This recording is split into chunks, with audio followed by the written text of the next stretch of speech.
Hello students, आज हम लोग देखने वाले हैं टाइम एंड टेंस। ये हर सेंटेंस में आपको जरूरी होता है। अगर आप टाइम एंड टेंस नहीं जानते हैं तो मोस्ट ऑफ द टाइम आप ऐसा हो सकता है कि आप वर्ब में गलती करें या फिर आपको यही पता ना हो कि कौन सा टेंस को किस तरह से लिखा जाए, मतलब कौन सा सेंटेंस को कैसे लिखा जाए। इसके लिए बहुत ज़रूरी है कि आप टाइम एंड टेंस अच्छे से समझ लें। और टाइम एंड टेंस समझने से पहले सबसे पहला काम होता है हमारा उसके स्ट्रक्चर को समझना। बिना स्ट्रक्चर को समझे हुए हम लोग टाइम एंड टेंस को यूज़ ही नहीं कर सकते। तो आज हम लोग जो है टाइम एंड टेंस के स्ट्रक्चर को कैसे यूज़ करेंगे हम लोग देखने वाले हैं। तो चलिए स्टार्ट करते हैं। टाइम एंड टेंस में जो है कैसे स्ट्रक्चर को देखा जाए। यहाँ जो आप देख रहे हैं टाइम एंड टेंस, टाइम और टेंस दो अलग अलग वर्ड है। टाइम है आपको साइंस का वर्ड, आप जानते हैं, आप फिजिक्स में पढ़े हैं, ठीक है। आपने कभी कभार मैथ्स में ही पढ़ा होगा, डिस्टेंस एंड टाइम वाला जो चैप्टर है। और यहाँ देख रहे हैं टेंस। टेंस का मतलब होता है वर्ब के फॉर्म्स। तो डिफरेंट वर्ब के फॉर्म्स को यूज करके हम डिफरेंट टाइम को शो कर सकते हैं। सपोज करो अगर हम चाह ले तो कुछ सर्टेन वर्ब को यूज करके हम प्रेजेंट शो कर सकते हैं, कुछ सर्टेन वर्ब को यूज करके हम पास्ट शो कर सकते हैं और कुछ सर्टेन वर्ब को यूज करके फ्यूचर दिखा सकते हैं। तो आज हम लोग वही देखने वाले हैं कि किस वर्ब को यूज करने के बाद हम प्रेजेंट दिखाएं, किस वर्ब को यूज करके हम पास्ट दिखा सकते हैं और कौन सा वर्ब फ्यूचर के लिए सुटेबल होगा। And the second thing is that यहाँ पे जो हम लोग देखने वाले हैं, अगर आप देख रहे हैं तो आपको पता होगा कि कुछ विशेष वर्ब, कुछ सर्टेन वर्ब्स ही डिसाइड करते हैं कि कौन सा टेंस कैसा हो सकता है। आप देखते हैं सब्जेक्ट के बाद कौन सा वर्ब का फॉर्म होगा वो एक्चुअली डिसाइड करता है। चलिए देखते हैं हम लोग। सबसे पहले प्रेजेंट टेंस। कैसे पता चलेगा कि कोई भी टेंस प्रेजेंट टेंस है। कई स्टूडेंट सोचते हैं क्या कि सारे प्रेजेंट टेंस का अलग अलग पहचान है। तो हम बता दें आपको, मोस्ट ऑफ द टाइम सारे के सारे प्रेजेंट टेंस का एक ही पहचान है और ये पहचान देखना चाहेंगे। इससे पहले आप वर्ब 1, वर्ब 2, वर्ब 3, वर्ब 4 और वर्ब 5 का कंसेप्ट आप रख लीजिए। सपोज करो एक हैव वर्ड है। हैव के V2 क्या होते हैं? तो हैव का V2 होता है हैड। वर्ब का तीसरा रूप इसमें हैव था है हैड और वर्ब का चौथा रूप होगा हैविंग और वर्ब का पांचवा रूप हैज रख लीजिए, ठीक है। इन द सेम वे अगला देख रहे हैं हम लोग। यहां पे देखिएगा वर्ब के पहले रूप के लिए हम लोग यहां पे एम है या आर है, यहां पे बी भी लिख सकते हो आप। क्लियर? अगर वर्ब के दूसरे रूप की बात करेंगे हम लोग तो ये वाज या वॉर हो जाएगा, दोनों में से कुछ भी। और V3 अगर बोलते हैं तो बिन है। वर्ब का चौथा रूप बीइंग है। आप पांचवें रूप में इज को रख सकते हो, ठीक है। आप ध्यान दो तो यहाँ पे most of the time simple present tense में यूज होने वाले सिंगुलर वर्ब है, वही V5। तो इसको चलो हम लोग घेर देते हैं। चलिए, ये हमारा धरले से यूज होने वाला कुछ चीज है। चलिए स्टार्ट करते हैं हम लोग। सबसे पहला बताया जा रहा है प्रेजेंट टेंस। प्रेजेंट टेंस कैसे पहचानेंगे? तो प्रेजेंट टेंस पहचानना बहुत आसान है। जब सब्जेक्ट के बाद वर्ब का फर्स्ट फॉर्म या वर्ब का फिफ्थ फॉर्म दिख जाए तो समझ लेना वो प्रेजेंट टेंस है। कौन सा? सब्जेक्ट के बाद वर्ब का फर्स्ट फॉर्म या वर्ब का फिफ्थ फॉर्म, दोनों में से कुछ भी रहेगा तो वो प्रेजेंट टेंस है। लेकिन सब्जेक्ट के तुरंत बाद जो आने वाला है वर्ब है वही डिसाइड करेगा। क्लियर? अगर हम पास्ट की बात करें तो पास्ट कहता है सब्जेक्ट के तुरंत बाद वर्ब का सेकेंड फॉर्म होना चाहिए। वही फ्यूचर टेंस बहुत सिंपल है। फ्यूचर के लिए तो एक अल्फाबेट, एक वर्ड ही आ गया है, आप देख सकते हैं। एक हेल्पिंग वर्ब ही है। सब्जेक्ट के तुरंत बाद सेल और विल, मतलब सेल या विल में कुछ भी आ सकता है, तो समझ लेना है वो फ्यूचर है। क्लियर है? तो चलिए स्टार्ट करते हैं। सबसे पहले simple present tense. Simple present tense कहता है जब भी हम लोग सिंपल वाले में आएंगे तो वर्ब का डायरेक्ट फॉर्म यूज होगा, वहां पे डायरेक्ट वर्ब यूज होगा। तो देख सकते हैं यहाँ सब्जेक्ट है V1 और V5। चलिए स्टार्ट करिए। लिखा जाए सब्जेक्ट के तुरंत बाद आइदर V1 और V5, साथ में ऑब्जेक्ट लगा लो। अगर आपका एग्जाम्पल देखना है इसमें तो आप देख सकते हैं ही गोज। ही गोज क्या होता है? सिंपल प्रेजेंट टेंस होता है। सब्जेक्ट है ही और V5 है गोज। अच्छा, कुछ स्टूडेंट्स सोचते हैं ही के बाद गोज क्यों हुआ? तो बहुत ही सिंपल बात है, ही है हमारा सिंगुलर, गोज है सिंगुलर। वर्ब में SEIS लगा के आप बनाते हो उसको सिंगुलर, वहीं पे दे के बाद आप गो लिखते हो। क्लियर है? क्योंकि दे प्लूरल होता है और गो भी प्लूरल होता है। क्लियर है? समझ गए? आगे बढ़ते हैं हम लोग। अब इसको थोड़ा सा हटा देते हैं, नहीं तो मैशी हो जाएगा। क्लियर? तो इसको हटा देते हैं, बाद में नहीं तो दिखने लगेगा बहुत ही ज़्यादा एक साथ में बहुत कुछ, दैट्स व्हाई हटा देता। चलिए आगे बढ़ते हैं हम लोग। कॉन्टिन्यूस की बात करेंगे। कॉन्टिन्यूस टेंस कैसे पहचानेंगे? कोई भी प्रेजेंट कॉन्टिन्यूस टेंस हो, पास्ट कॉन्टिन्यूस टेंस हो, फ्यूचर कॉन्टिन्यूस पहचानेंगे कैसे? तो कॉन्टिन्यूस का एक छोटा सा पहचान है, एक विशेष पहचान। बी के तुरंत बाद V4 मिलेगा आपको। क्या मिलेगा? बी के तुरंत बाद V4, याद रहेगा? बी फैमिली के तुरंत बाद V4। अब बी फैमिली में कौन आ रहा है? तो ये वाला जो देख रहे हैं आप, ये सबका सब बी फैमिली है। इसमें तो बीइंग पहले से चिल्ला के बोल रहा है कि भैया B4 हम हैं ही, बट बाकी सब जो देख रहे हो बी है। क्लियर? बी के तुरंत बाद अगर V4 हो जाए तो समझ लेना कॉन्टिन्यूस टेंस है। क्लियर है? चलो तो सबसे पहले क्या लगाना है बताओ? सब्जेक्ट। और बताया क्या? V1 या V5? देख लो V1 या V5। चलो आप बताओ V1 में क्या क्या है? MR रख लेते हैं, बी को छोड़ देते हैं। बी भी कई बार यूज कर लेते हैं, कुछ सेंटेंसेस में बी भी यूज होता है डायरेक्ट। ठीक है? आई बी देयर जब बोलते हैं ये सिंपल प्रेजेंट टेंस है। क्लियर?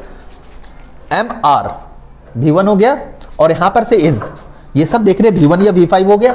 हमने जो कहा था V1 या V5 तो मिल गया हमको। हाँ, इज MR। अच्छा एक और बात है, इज MR ही क्यों ले रहे हैं हम लोग? भैया हमको कॉन्टिन्यूस टेंस बनाना है, बी के बाद V4 लिखना है, तो बी फैमिली का चाहिए, तो बी फैमिली का तो लेंगे, कोई बी तो चाहिए ना। बी चाहिए, कौन सा बी चाहिए? तो बी बोल दिया V1 या V5 वाला बी चाहिए हमको, तो बी को V1 या V5 वाला बी हम चुने। ठीक है? कहां से आया जमार? समझ में आया? बी चाहिए पहले, तो सब्जेक्ट के तुरंत बाद हमको बी चाहिए, दैट्स व्हाई हमने बी खोजा। किधर है? बी वाला फैमिली ये है, और बी वाले फैमिली में कौन सा चाहिए? जैसा तैसा नहीं चाहिए, V1 या V5 ही चाहिए। हम सबको नहीं चुन सकते। V1 चुना, V5 चुना, चुन लिया, डाल दिया यहाँ पे। उसके तुरंत बाद V4। चलो V4 लिख दिया, और ऑब्जेक्ट लगाना है लगा दो। हो गया हमारा कॉन्टिन्यूस टेंस का स्टार्ट। ये स्ट्रक्चर्स रेडी। ठीक है? तो ये हो गया हमारा प्रेजेंट कॉन्टिन्यूस टेंस। क्लियर है? प्रेजेंट परफेक्ट टेंस पे आइए। परफेक्ट कहता है कि अगर एग्जाम्पल देखना चाहते हैं तो एक देख लो। आई लगाओ, आई के तुरंत बाद क्या बोलोगे? एम, आई एम, और V4 होता है वर्ब का चौथा रूप। ING लगाते हैं हम लोग वर्ब का चौथे रूप में। देख रहे हैं ING लगाया हमने, देख रहे हो? यहां पे गोइंग बोल सकते हो। ठीक है? तो I am going, she is weeping, he is reading, ये सब क्या है? प्रेजेंट कॉन्टिन्यूस टेंस का है, परफेक्ट। तो चलिए हम लोग देखने वाले हैं present perfect tense. Present perfect tense में सबसे इंपॉर्टेंट चीज है, पहचानेंगे कैसे प्रेजेंट परफेक्ट टेंस को। परफेक्ट टेंस स्टार्ट होता है, आपको परफेक्ट टेंस देखना है तो आप देख सकेंगे हैव के बाद जब V3 का यूज हो जाए तो समझ लेना प्रेजेंट परफेक्ट टेंस या परफेक्ट टेंस यूज है। कोई भी परफेक्ट टेंस हैव के बाद V3 देख के पता चलता है। और चूंकि यहां पे देखने वाले हैं हम लोग सब्जेक्ट के बाद V1 या V5 लगेगा, तो सब्जेक्ट तो हम लिख देते हैं यहां पे। चलो हैव फैमिली का V1 या V5 देखो कौन सा है। हैव फैमिली का V1 है आपको हैव, और हैव फैमिली का V5 है हैज। तो चलो यहाँ पे लगा देते हैं इसके V1 या V5 को। ये V5 है, ये V1 है, और तुरंत बाद क्या लगाना है? वर्ब का तीसरा रूप। ठीक है? अगर आपको वर्ब का तीसरा रूप याद नहीं है तो बहुत दिक्कत होने वाला है पूरे टेंस में। डेट्स वाई आपको टेंस में वर्ब का तीसरा रूप अच्छे से याद होना चाहिए। चलो इसका बता देते एग्जाम्पल क्या हो जाना चाहिए बताओ। आई हैव इटन, ये वर्ब का तीसरा रूप है। इट का तीसरा रूप इटन होता है। I have eaten, she has gone, she has gone. Clear? आगे बढ़ते हम लोग next, present perfect continuous tense. Present perfect continuous tense क्या होगा? जब आप कोई प्रेजेंट टेंस की बात कर रहे हो तो सबसे पहले सब्जेक्ट लगाओ, V1 V5 होना चाहिए, क्योंकि परफेक्ट टेंस है तो परफेक्ट टेंस का V1 या V5 देखोगे तो क्या देखोगे? हैव पे आओगे पहले तुम, सबसे पहले हैव आने के बाद देखोगे अरे भैया V1 या V5, हैव का V1 या V5, हैव या हैज। चलो लगा दिया हैव या हैज, लग गया हैव या हैज। हैव या हैज लगने के तुरंत बाद तुम्हारे दिमाग में आ रहा है कि अब तो हमको V3 लगाना है। क्या लगाना है? V3 लगाना है। चलिए V3 लगाएंगे। किसका V3 लगाएंगे पता ही नहीं चल रहा है, क्योंकि एक मिनट पता करते हैं हम लोग। लेकिन तुरंत बाद कॉन्टिन्यूअस भी है, जो कि B के बाद V4 बोल रहा है ना, B के बाद V4। चलो यहां पे हमने किया B के बाद V4। अच्छा ये B के बाद V4 होना है, बट चूंकि हैज हैव के बाद ये आया है बी, तो बी का V3 लिखना होगा। चलो बी का V3 क्या है देखो तो बिन है। इसका मतलब ये है कि इसको अगर बी को यहां आना है तो वर्ब के तीसरे रूप में आएगा। ये बी भी है, अभी भी बी फैमिली का मेंबर ही है। बी फैमिली में आते हैं is am are was were be been being, सबके सब बी भी ये बी ही है। और लास्ट में एक ऑब्जेक्ट डाल दो, बस हो गया। I have been living in Begusarai, I have been teaching English for years. इस तरह का आप सेंटेंस बना सकते हो इससे, ठीक है, समझ गए। चलिए इसको थोड़ा हटा देते हैं, नहीं तो मैशी हो जाना है, बहुत गड़बड़ हो जाएगा, बहुत ज़्यादा लिखा जाएगा, ठीक है। चलिए आगे बढ़ते हैं। Next simple past tense. अगर सिंपल पास्ट टेंस की बात करते हैं हम लोग, तो सिंपल पास्ट टेंस का पहचान क्या है बताओ? सब्जेक्ट के बाद वर्ब का दूसरा रूप, सब्जेक्ट के बाद वर्ब का दूसरा रूप जो है हमारा, इसको सही करना चाहते हो तो सबसे इंपॉर्टेंट है सिंपल पास्ट टेंस में सबसे पहले तो आप सब्जेक्ट लगाओ। और चूंकि सिंपल है, सिंपल में हम पहले ही बताए थे वर्ब को डायरेक्ट यूज करना है, तो यहाँ पे भी वर्ब का दूसरा रूप ही डालेंगे। चलो डाल दिया। और ऑब्जेक्ट। अब जो सबसे इंपॉर्टेंट बात है, इसके एग्जाम्पल्स क्या होंगे? इसके एग्जाम्पल होंगे जैसे कि आई एट, मैंने खाया। क्लियर? ये सिंपल पास्ट टेंस है। अगर यहीं पे आप बोलते हो आई वॉज इल, क्या ये सिंपल पास्ट है? चलो पता करते हैं। सर ये तो वॉज के बाद आपने वॉज मतलब बी का यूज कर दिया है, और बी का यूज करने के बाद आपने कहा था V4 लगाएंगे। अच्छा, बी के बाद V4 लगाएंगे तब तो कॉन्टिन्यूअस टेंस हो जाएगा, लेकिन केवल बी का वर्ब का सेकेंड फॉर्म लिखा तो ये सिंपल पास्ट रह जाएगा। याद रखिएगा, वॉज से सिर्फ कुछ नहीं होना है। वॉज है कौन सा? वर्ब का सेकेंड फॉर्म। इसके बाद अगर V4 होता तो कॉन्टिन्यूअस होता, लेकिन वर्ब का सेकेंड फॉर्म बी वॉज रह गया है तो कोई दिक्कत नहीं है, सिंपल पास्ट ही कहा जाएगा। क्या इसको आप कौन सा टेंस कहना चाहोगे बताओ? आई हैड अ कार, बताओ ये कौन सा टेंस होगा? ये भी सिंपल पास्ट होगा, क्योंकि देख सकते हो हैज हैव हैड के बाद V3 है क्या? नहीं है ना, इसलिए ये हैड जो है कुछ और नहीं, वर्ब का सेकेंड फॉर्म है, और ये बन गया आपका सिंपल पास्ट के तौर पर। अगर आपके दिमाग में अगर कुछ चल रहा हो तो सोच के देखिए कि ये कौन सा टेंस होगा अगर सिंपल पास्ट नहीं तो। अगर कोई और दिखे तो बताना जरूर, ठीक है। अब आगे बढ़ रहे हो कॉन्टिन्यूअस टेंस के लिए। पास्ट का कॉन्टिन्यूअस, तो सबसे पहले सब्जेक्ट लगाया, पास्ट का कॉन्टिन्यूअस है ना, तो कॉन्टिन्यूअस में बताया क्या? बी के बाद V4। चलो बी खोजते हैं किधर है। बी यहाँ है, V2 पास्ट है ना, V2 लगाना है ना, तो चलो यहाँ पे V2 डालो। बी का V2 कॉन्टिन्यूअस है, तो कॉन्टिन्यूअस तो बी के बाद V4 लिखेंगे ना, लेकिन बी कौन सा? तो वर्ब का सेकेंड रूप फॉर्म लेना है हमको बी का। जैसा तैसा बी नहीं चाहिए हमको, बी का सेकेंड फॉर्म ही चाहिए, तभी बनेगा यहाँ पे पास्ट, नहीं तो पास्ट नहीं हो पाएगा।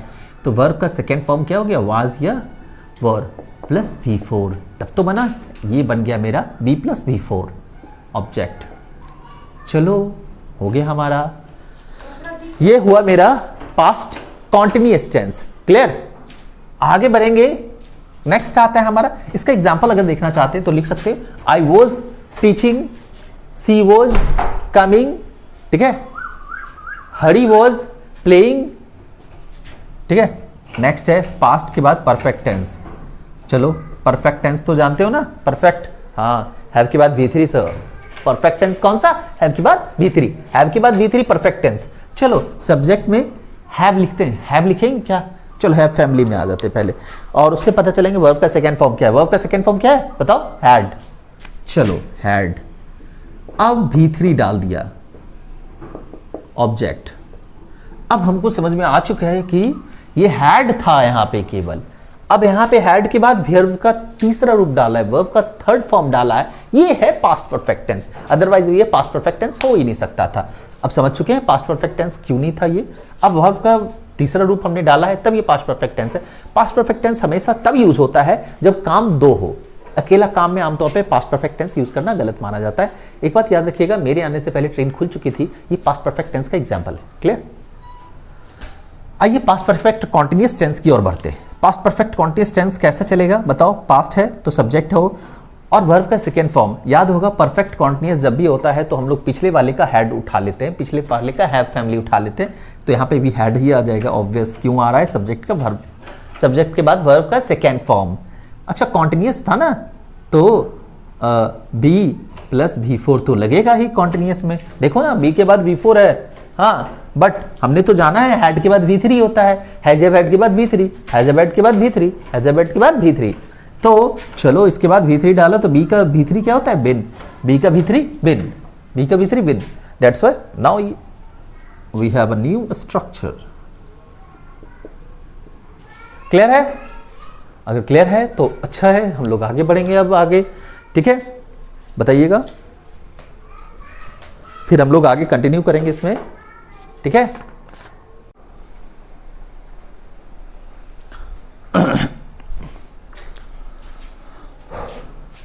चलिए अब हम लोग देखने वाले सिंपल फ्यूचर टेंस। अब जैसा कि जान रहे हैं, फ्यूचर नाम से ही पता चल रहा है आपको क्या है, ये टेंस फ्यूचर है। तो जैसे ही फ्यूचर आपको पता चले तो सबसे पहले तो आपको सब्जेक्ट लिखना है। चलो लिख दिया सब्जेक्ट। फ्यूचर होने की वजह से आप फ्यूचर वाला साइन तो लिख दो, सेल या विल। अच्छा, ये है सेल विल, क्या है, मॉडल्स। क्या है सेल विल, क्या है, ये जो है हमारा मॉडल्स है। क्या है ये, मॉडल्स है। मॉडल्स 13 होते हैं, ये भी एक मॉडल्स है। मॉडल्स के बाद हमेशा वर्ब का कौन सा रूप डालोगे, वर्ब का पहला रूप। ये हमारे गोल्डन रूल्स हैं। गोल्डन रूल 1 हो गए, 2 हो गए, 3 हो गए, टोटल 5 है, यहाँ पे 3 देखने को मिल रहा है। मतलब इस 3 को बहुत अच्छे से याद रखो और तुम, ठीक है। अब देख भी पा रहे हो, सेल विल के बाद V1, अब यहाँ पे V1 डाल भी दिया हमने। चलो ऑब्जेक्ट हो गया। I shall go, you will come, है ना। I shall win, we shall overcome one day, ठीक है। आई सेल चेंज दिस, समझ गए। तो एक आध एग्जाम्पल खुद से भी बनाओ, ठीक है, जो कि तुमको लगे कि हाँ, एग्जाम्पल बनाने के बाद तुमको लगे थोड़ा सा कंसोलिडेट हो गया है, दिमाग में बन गया है वो चीज़, ठीक है। फ्यूचर कॉन्टिन्यूस टेंस पे आते हैं हम लोग। फ्यूचर कॉन्टिन्यूस जैसे ही दिमाग में आए तो तुमको सबसे पहले तो फ्यूचर है, तो फ्यूचर का 2 साइन, सब्जेक्ट के बाद सेल या विल। और कॉन्टिन्यूस क्या बोलता है, बी प्लस V4, तो चलो बी प्लस V4 भी हमने डाल दिया। हाँ, बी प्लस V4 डालने के बाद हमारे दिमाग में आ चुका है कि ऑब्जेक्ट ये होगा, डाल दिया हमने ऑब्जेक्ट को भी। क्लियर है, समझ गए? अगर समझ गए तो हम लोग अब आगे बढ़ सकते हैं एग्जाम्पल की ओर। He will be coming, they will be weeping, है, rather will be making a noise, ठीक है। इस तरह का सेंटेंस आप बना सकते हो, फ्यूचर कॉन्टिन्यूस में आप बना सकते हो, सॉरी, इस तरह का सेंटेंस आप फ्यूचर कॉन्टिन्यूस टेंस में बना सकते हैं। फ्यूचर परफेक्ट टेंस में क्या बनना है, फ्यूचर परफेक्ट टेंस में बनना है बाबू, पहले तो फ्यूचर लिखो, सब्जेक्ट या सेल या विल, ठीक है। आप देख रहे हो फ्यूचर है तो सेल विल तो डालेंगे, परफेक्ट में बोलता है क्या, have plus B3, have plus B3, have तो V1 ही है ना, देख सकते हैं, हैव V1 है, और ये मॉडल्स है सेल विल, उसके बाद तो हर हालत में V1 ही चाहिए। अच्छा, कभी ऐसा नहीं मत कर देना कि ही देख लिया सब्जेक्ट तो हैज लगा दिया उधर जाके, नहीं, हैज लगाओगे गलत हो जाएगा, ठीक है। हैज क्यों गलत होगा आप सबको पता है, ठीक है, क्यों हैज गलत होगा, वर्ब का फर्स्ट फॉर्म नहीं है वो हैज, ठीक है। चलिए बढ़े आगे। फ्यूचर परफेक्ट कॉन्टिन्यूस टेंस में आते हैं सब्जेक्ट सेल या विल प्लस हैव। परफेक्ट में तो जान रहे ना, have plus been plus V4। Perfect continuous का याद रखने है, हैव फैमिली में से कोई भी उठाओ, जो भी फिट बैठ रहा है उठाओ हैव फैमिली वाला, और फिर बिन प्लस V4 डालो, तो बिन प्लस V4 डाल दिया हमने। अब आपको पता है कि ये हो गया मेरा future perfect continuous. You will have been writing a book, ठीक है। People will have been making the country prosperous. इस तरह का सेंटेंस बन सकता है। स्टूडेंट्स, स्ट्रक्चर याद करने में कोई दिक्कत हो तो बताओ, एक बार आप कॉपी पे जरूर लिखो इसको, नोटबुक पे लिखने के बाद आपके दिमाग में ये कंप्लीटली छप जाएगा, ठीक है। और हेल्प करने वाला ये 3 गोल्डन रूल से ही पूरे के पूरे तुम लोग कवर कर लोगे, समझ गए, बिना किसी डाउट के, ठीक है। आई नो कि ये तुम्हारे दिमाग में छप जाना है। इसके बाद हम लोग देखने वाले हैं usage of present tense, present continuous tense, present perfect tense, present perfect continuous tense, एक एक करके देखने वाले हम लोग सारी यूसेज। आज के लिए इतना ही रखेंगे, मिलेंगे next day, bye, see you tomorrow. और हाँ स्टूडेंट, सबसे इंपॉर्टेंट चीज़, जाते जाते हमें याद आया, वीडियो को लाइक कीजिएगा, सब्सक्राइब कीजिएगा चैनल को अगर आपने नहीं किया है तो, और दूसरे दोस्त के साथ शेयर कीजिए और उनको भी बताइए सब्सक्राइब करने के लिए। और हाँ, हम लोग आप लोग का 10th और 12th बोर्ड का सारे के सारे बुक को हम लोग कवर करने वाले हैं शॉर्टली, और बाकी सारे क्लासेस का बुक हम लोग देखेंगे इसी में। ठीक है, चलिए बाय।